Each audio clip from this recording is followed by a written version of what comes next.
Welcome to Daily Bible Verses and More, where ancient truths meet today's hearts. In this episode, we journey through Genesis chapter 13, a story of wealth, wisdom, and a promise written in the dust of the earth.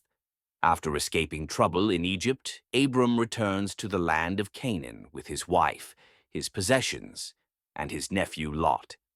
Both men are blessed, very blessed, so much so that the land cannot support them both. Their herds are many, their servants are many, and soon tensions rise between their herdsmen. But Abram, a man of peace, steps in.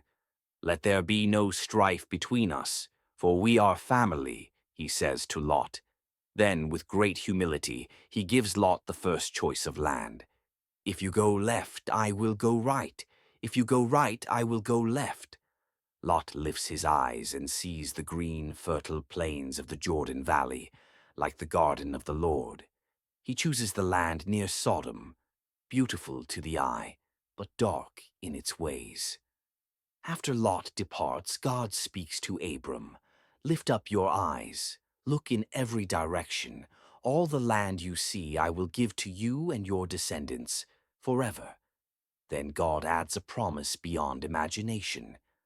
"I will make your offspring like the dust of the earth, so that if anyone could count the dust, they could count your descendants." Abram responds in faith.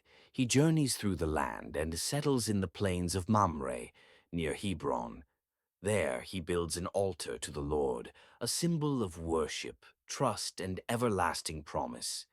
In a world full of conflict, Abram chose peace. In a land of uncertainty, he trusted in God.